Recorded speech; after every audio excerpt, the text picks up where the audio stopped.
Roy. Siang. Bapak nih katanya pengusaha sukses dari Kuningan Pak ya? Ya di saya... Pekanbaru karena bisnis sawit nih Pak nih. Iya. Nah sekarang kan isu sawit lagi rame nih Pak. Itu kenapa sih Pak? Jadi gini, di luar negeri itu posisi harga CPO kan tinggi. Otomatis harga CPO tinggi. Nah kita jual semua keluar. Jadi sawit yang ada di CPO yang ada di Indonesia dilarikan semua keluar. Yang akhirnya harga minyak goreng di Indonesia naiknya nggak karu-karuan karena lebih menguntungkan diekspor ke luar negeri gitu. Nah sekarang adanya kebijakan dari Pak Jokowi nggak boleh ekspor nih Pak. Nah Bapak selaku pengusaha sawit gimana dong? Nah inilah sekarang posisi dengan adanya larangan ekspor CPO, kita ya merana lah karena harga langsung anjlok, langsung turun. Dan teman-teman kita di Kuningan kan banyak juga yang usaha sawit di sana, yang trans sawit di sana pada sukses-sukses semua. Oh, dari Kuningan banyak Pak? Banyak.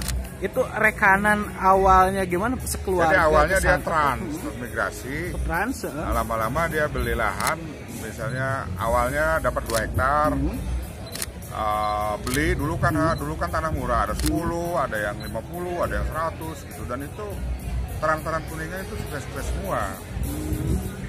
Nah, kalau yang Bapak sendiri di Pekanbaru udah berapa hektar nih Pak? Kalau saya sekitar 250 hektaran. 250 hektar.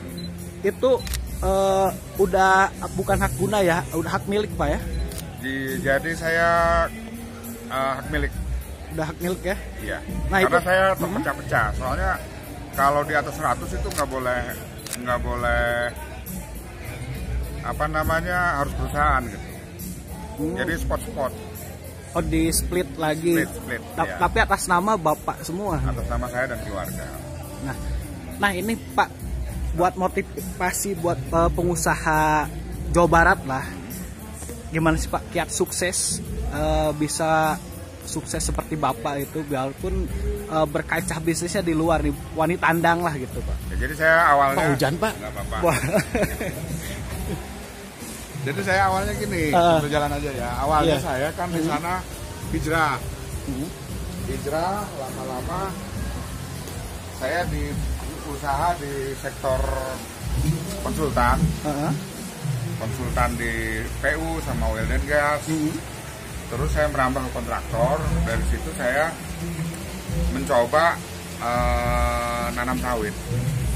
Jadi ada tradingnya sawit. Ada kontraktor, ada konsultan. Trading, tapi bukan trading Bitcoin kayak sekarang ya? Bukan, tradingnya ya jual beli sawit. Jual beli sawit. Itu dari tahun kapan tuh Pak Bapak mulai Pak? Saya bisnis di sawit itu di 2008. 2008? Iya, saya hijrah ke Riau tahun 2000. Dari tahun 2000 ya? 2000 ya. Hijrah ke Riau itu di perusahaan transmisi listrik. Jadi saya sebagai engineer di transmisi listrik.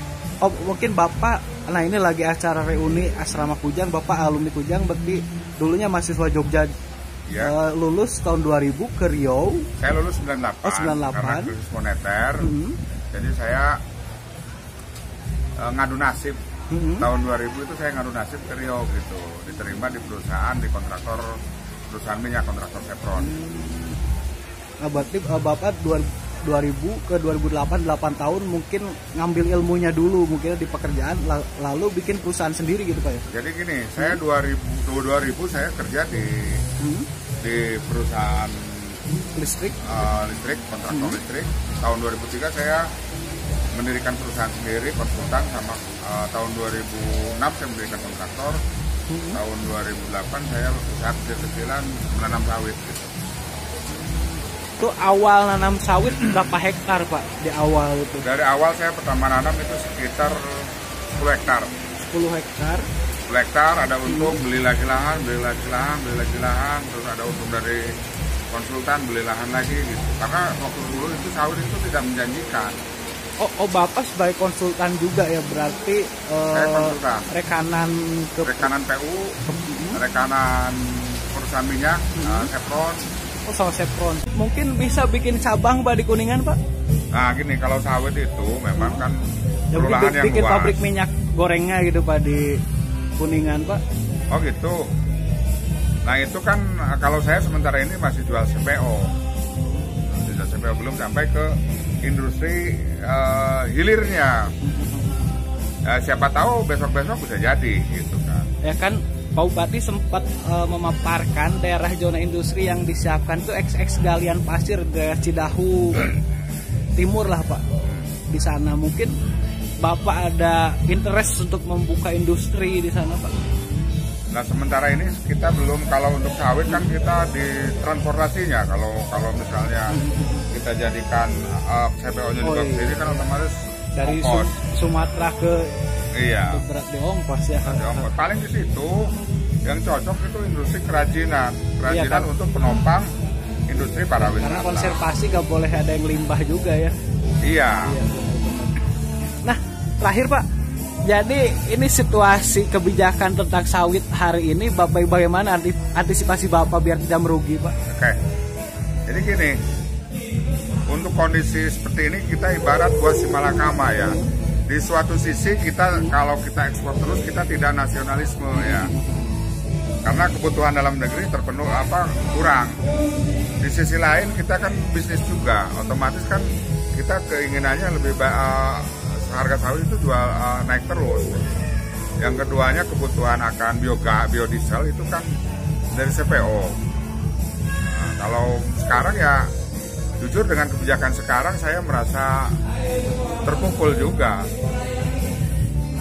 Jadi ibarat dua mata pisau, suatu sisi kita tidak nasionalisme dengan menjual keluar, suatu sisi kita nasionalis. Iya.